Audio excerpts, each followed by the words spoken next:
तो hello friends, welcome back to another new video. तो इस वीडियो में गाइज मैं आपको लॉ सीईटी 2024 के एग्जामिनेशन से रिलेटेड सारी जो इन्फॉर्मेशन है वो डिटेल में देने वाला हूँ। जैसे एलिजिबिलिटी क्राइटेरिया क्या रहेगा, कौन से स्टूडेंट्स एप्लीकेबल रहेंगे, इसके अलावा पेपर का जो नोटिफिकेशन है वो कब निकलेगा, सिलेबस क्या रहेगा, कितने नंबर ऑफ क्वेश्चंस रहेंगे, कौन से सिलेबस में टॉपिक्स रहेंगे एंड और भी बहुत सारी इन्फॉर्मेशन। तो वीडियो पूरा एंड तक देखते रहिए ताकि आपको सारी जो इंपॉर्टेंट इन्फॉर्मेशन है वो मिल जाए। तो सबसे पहले गाइज मैं आपको जो qualification details and eligibility criteria वो बता देता हूँ। तो अगर आप लॉ एलएलबी 3 ईयर सीईटी की एग्जामिनेशन देना चाहते हो तो आपका जो ग्रेजुएशन है वो एक तो कंप्लीट होना चाहिए, या फिर अगर आप फाइनल ईयर परस्यूइंग भी हो तब भी आप ये जो सीईटी के एग्ज़ाम है वो दे सकते हो। अगर आप पास आउट हो तो आपका जो पासिंग में जो ओवरऑल मार्क्स है वो यहाँ पे आप देख सकते हो इतने रहना चाहिए। अगर आप जनरल या फिर ईडब्ल्यूएस से हो तो 45% के ऊपर रहना चाहिए। अगर आप वीजेएनटी एसबीसी या फिर ओबीसी हो तो 42 के ऊपर रहना चाहिए। अगर आपका एससी या फिर एसटी कैटेगरी है तो आपका ग्रेजुएशन में ओवरऑल 40% या फिर उसके ऊपर जो है वो रहना चाहिए, तभी आप जो है वो एलिजिबल रहोगे। इसके अलावा गाइज एज का कोई भी बार नहीं है, कोई भी एज का स्टूडेंट जो है वो इस एग्जामिनेशन को दे सकता है एंड फिर बढ़िया से बढ़िया जो कॉलेज है वो ले सकता है। तो कॉलेज अच्छा मिलने के लिए गाइज आपका ओवरऑल जो प्रिपरेशन है वो अच्छा रहना चाहिए, बिकॉज कट ऑफ जो है वो काफ़ी हाई जाता है। प्रिपरेशन के लिए गाइज आप मनोहर एजुकेशन का जो यूज़ है वो कर सकते हो। इनके जो लाइव क्लासेस एंड जो बैचेस है गाइज एलएलबी 3 ईयर कोर्सेज की वो अब शुरू हो चुके हैं, जिनको ज्वाइन करके आप अपनी प्रिपरेशन के एक बहुत ही बढ़िया जो बूस्ट है दे सकते हो एंड ईजिली सीईटी एग्जामिनेशन को जो है वो क्रैक कर सकते हो। इनके बैचेस में आपको लाइव क्लासेस मिल जाएंगे, ई बुक्स मिल जाएंगे, शॉर्टकट से कैसे आप क्वेश्चन सॉल्व कर सकते हो ये भी पता चल जाएगा। डाउट क्लियरिंग क्लासेस यहाँ पे होते हैं, प्रीवियस ईयर क्वेश्चन यहाँ पे आपको कराए जाएंगे, mock test and topic test भी जो है वो यहाँ पे ली जाती है। इसके अलावा और भी काफ़ी सारे फीचर्स है जिनका यूज़ करके आप अपनी जो प्रिपरेशन है वो और भी बढ़िया तरीके से कर सकते हो। साथ ही में अगर आपको कोई भी क्वेश्चन या फिर कोई भी क्वेरी है सीईटी एग्जामिनेशन से रिलेटेड, या फिर आपको कुछ पूछना है या फिर आपको बस डेमो लेक्चर्स चाहिए वो भी फ्री में, तो आप यहाँ पे दिए हुए नंबर पे जो है वो कांटेक्ट कर सकते हो, या फिर डिस्क्रिप्शन में लिंक है वो फॉर्म भी भर सकते हो। आपको डेमो लेक्चर्स भी मिल जाएंगे एंड और सीईटी से रिलेटेड सारी जो इन्फॉर्मेशन है वो मिल जाएगी एंड इनका यूज़ करके गाइज आप अपना जो प्रिपरेशन है वो बहुत बढ़िया कर पाओगे। तो लिंक जो है वो डिस्क्रिप्शन में मिल जाएगी, ज़रूर एक बार कॉन्टैक्ट करके देखना, ठीक है। अब बात करते हैं इस पेपर पैटर्न के ऊपर। तो देखो गाइस जो सीईटी की एग्जामिनेशन होती है वो जनरली टाइम बेस्ड भी हम बोल सकते हैं, बिकॉज यहाँ पे टाइम का जो है वो भी कंपटीशन होता है। जो नंबर ऑफ क्वेश्चंस है वो रहते हैं 150 एंड जो ओवरऑल टाइम दिया जाता है गाइस वो रहता है 2 घंटे का। मीन्स 120 मिनट्स में आपको 150 क्वेश्चन जो है वो सॉल्व करना पड़ता है। जो लेवल है वो मॉडरेट सा मैं बोल सकता हूँ, एकदम टफ भी नहीं बोलेंगे बट ठीक ठाक रहता है। बट जो टाइमिंग है वो कम रहता है, कम टाइम में हमें ज़्यादा क्वेश्चन सॉल्व करना पड़ता है एंड कंपटीशन भी अच्छा खासा रहता है, तो जिसमें मिस्टेक्स होने के चांसेस रहते हैं। एग्ज़ाम मोड जो है वो ऑनलाइन रहता है, कंप्यूटर बेस्ड एग्ज़ाम रहती है। आपको सेंटर मिलता है, सेंटर में जाके आपको ऑनलाइन कंप्यूटर पर जो एग्जामिनेशन है वो देनी पड़ती है। जो एग्ज़ाम का मीडियम है, एक तो आप इंग्लिश मीडियम में एग्ज़ाम दे सकते हो, अगर आपको मराठी में देना है तो वो भी आप दे सकते हो। जब फॉर्म फिलिंग प्रोसेस होती है तो उसमें आप लैंग्वेज जो है वो चूज़ कर सकते हो। जब प्रोसेस स्टार्ट होगी तो मैं आपको बताऊंगा कि कैसे आपको फॉर्म है वो फिल करना है, ठीक है। अब सेक्शन वाइज भी बता देता हूँ कि कितने क्वेश्चंस रहते हैं। तो इसमें गाइस कुल मिला के 4 सेक्शंस रहते हैं, जिसमें इंग्लिश में कुल मिला के 50 क्वेश्चंस रहते हैं। हर क्वेश्चन का वेटेज 1 मार्क का रहता है, तो 50 मार्क्स का आपका इंग्लिश रहेगा।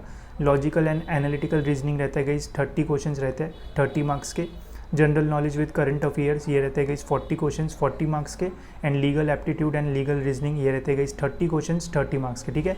कुल मिला के 150 क्वेश्चंस रहेंगे, 150 मार्क्स का आपका पेपर रहेगा। कोई नेगेटिव मार्किंग नहीं रहती है, तुक्के वगैरह मारना है वो भी मार सकते हो बट सही से पेपर देना, बिकॉज अगर 150 में से 120 भी आप सही निकाल लेते हो तो एकदम आपका ओवरऑल जो रैंक है वो बहुत टॉप रहेगा, ठीक है। बट वो करने के लिए आपको ओवरऑल जो प्रिपरेशन है वो अच्छे तरीके से करनी पड़ेगी, ठीक है। इसके अलावा अगर मैं सिलेबस में और डिटेल में बताऊँ तो लॉजिकल रीजनिंग में आपको और सब टॉपिक्स मिल जाएंगे, जैसे यहाँ पे ट्रेडिशनल लॉजिक हो गया, वर्बल क्रिटिकल लॉजिक, फिर एनालिटिकल लॉजिक एंड इसमें आप सब जो टॉपिक्स है वो देख सकते हो या फिर यहाँ से नोट कर सकते हो।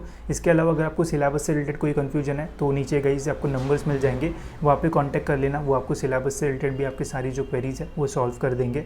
इसके अलावा इंग्लिश में अगर हम देखते हैं तो वो cab, grammar and compression and verbal ये टॉपिक्स आपको जो है वो देखने को मिल जाते हैं, जिसमें अगर हम सब टॉपिक्स देखते हैं तो आप देख सकते हो synonyms, antonyms, odd one out, fill up. तो नॉर्मल से ही क्वेश्चन रहता है बट टाइम बेस्ड रहता है, टाइम कम रहता है तो सिली मिस्टेक्स जो है वो होने के चांसेस रहता है। तो जितने मॉक टेस्ट आप दोगे उतना ही ज़्यादा जो है वो आपको फ़ायदा होगा। ग्रामर में भी आप देख सकते हो एंड वर्बल में भी यहाँ पे ये सब टॉपिक्स रहते हैं। नेक्स्ट है guys static and current affair topics, यहाँ पे आप देख सकते हो स्टैटिक में ये सारे क्वेश्चंस रह सकते हैं सब टॉपिक्स में से, एंड करंट अफेयर में ये सारे जो सब टॉपिक्स है वो रहते हैं, इसमें से कुछ क्वेश्चन जो है वो आ सकते हैं, ठीक है। नेक्स्ट है गाइस लीगल एप्टीट्यूड सिलेबस, इसमें ये सारे सब टॉपिक्स रहते हैं, इनमें से जो क्वेश्चंस है वो पूछे जाते हैं। कैसे क्वेश्चंस रहते हैं ये भी गाइस मैन्यूअर के बैचेस में जो है वो आपको बताया जाएगा, जिससे आपको पहले ही पता रहेगा कि किस टाइप से जो क्वेश्चंस है वो पूछे जा सकते हैं, तो वो आप वहाँ से देख सकते हो। ठीक है, तो ये था गाइज ओवरऑल पूरा सिलेबस का ओवरव्यू। अब गाइज मैं आपको फ्लो ऑफ प्रोसेस जो है वो बता देता हूँ कि ओवरऑल जो प्रोसेस है वो रहती कैसी है। तो सबसे पहले तो गाइज सीईटी का एक जो नोटिफिकेशन है वो आता है, जिस नोटिफिकेशन से हमें पता चलता है कि जो एग्जामिनेशन है वो कब रहेगी एंड कब से फॉर्म फिलिंग प्रोसेस स्टार्ट होगी। ठीक है, तो जनरली ये जो प्रोसेस है वो फेब या फिर मार्च से जो है वो स्टार्ट होती है। जैसे ही प्रोसेस स्टार्ट होगी तो मैं आपको अपडेट दे दूंगा। फेब 2024 से ये जो प्रोसेस है वो स्टार्ट होगी। तो पहले फॉर्म निकलते हैं, फॉर्म हमें भरना पड़ता है एग्ज़ाम फॉर्म। ठीक है, एग्ज़ाम फॉर्म भरते टाइम हमें कुछ फ़ीस देना पड़ता है, 600 और कैटेगरी का रहता है 800 रुपीज़ ऑलमोस्ट, और जनरल कैटेगरी की फ़ीस रहती है। वो फॉर्म भर के गाइस फिर हमें एग्ज़ाम फॉर्म भरना पड़ता है, फिर हमारी जो एग्ज़ाम है वो होती है। एग्ज़ाम होने के बाद हमारा जो रिज़ल्ट है वो रिलीज़ होता है। रिज़ल्ट रिलीज़ होने के बाद गाइस फिर सीईटी की जो काउंसलिंग प्रोसेस है वो स्टार्ट होती है, जिससे हम एडमिशन लेते हैं। पहले हमें उसका जो रजिस्ट्रेशन फॉर्म है वो भरना पड़ता है, फिर हमारे जो कैप राउंड्स है वो स्टार्ट होते हैं, जिसमें हमें कॉलेजेस के जो ऑप्शंस है वो डालना पड़ता है। एंड फिर कुल मिला के 3 कैप राउंड रहता है, जिससे आपको कॉलेज अलॉट्स होते हैं। एंड जो भी कॉलेज आपको अलॉट होता है, अगर आपको लगता है कि नहीं यार यही कॉलेज चाहिए था, तो वहाँ पर आप जाके अपना जो एडमिशन है वो ले सकते हो। पूरी जो प्रोसेस है वो सेंट्रलाइज प्रोसेस होती है, मतलब सभी स्टूडेंट्स को एक ही पोर्टल पर रजिस्टर करना पड़ता है। आपको पर्सनली कहीं पे जाके कोई भी कॉलेज में जाके एडमिशन लेना नहीं पड़ता है। तो एक अच्छी प्रोसेस है, घर बैठे आप पूरी एडमिशन प्रोसेस जो है वो कंप्लीट कर सकते हो। बस एग्ज़ाम के लिए आपको जो है वो सेंटर में जाना पड़ेगा। ठीक है, तो सेंटर्स भी आप जो है वो चूज़ कर सकते हो। जब आप रजिस्ट्रेशन करोगे तो सेंटर्स का भी जो प्रेफरेंस है वो हमें मिलता है। जो भी आपको सेंटर चाहिए अकॉर्डिंगली आप जो सेंटर है वो चूज़ करके वहाँ पे जाके अपनी जो एग्जामिनेशन है वो दे सकते हो। एंड काफ़ी सारे टॉप कॉलेजेस आपको महाराष्ट्र में मिल जाएंगे, जहाँ से आप अपनी जो LLB है वो कंप्लीट कर सकते हो। ठीक है, तो ये थी guys overall LLB 3 year CET की इन्फॉर्मेशन। होप्स आपको सारी जो इन्फॉर्मेशन है वो अच्छी लगी होगी। इसके अलावा अगर कोई भी मतलब क्वेश्चंस हो गया या फिर कुछ भी क्वेरी अगर आपको पूछना होगा तो आप कमेंट्स में पूछ सकते हो, या फिर इनके जो नंबर्स है वो दिए हुए, इनको कांटेक्ट करके सारी जो क्वेरीज के आंसर्स है वो भी आप निकाल सकते हो। आपको ज़रूर जो मनोहर एजुकेशन की टीम है वो हेल्प करेगी एंड बताएगी कि कैसे आप जो है वो ओवरऑल प्रिपेयर कर सकते हो। एंड नॉर्मल क्वेरी के लिए भी अगर आपको फ़ोन करना है तो आप इनको जो है वो कर सकते हो। ठीक है, तो इस वीडियो में इतना ही गाइस। होप्स आपके वीडियो इन्फॉर्मेटिव लगा होगा। एंड ऐसे वीडियोज़ के लिए गाइस चैनल को सब्सक्राइब जरूर से कर लीजिए, ताकि आपको लॉ CET से रिलेटेड सारे जो अपडेट्स है वो टाइम टू टाइम मिलते रहे।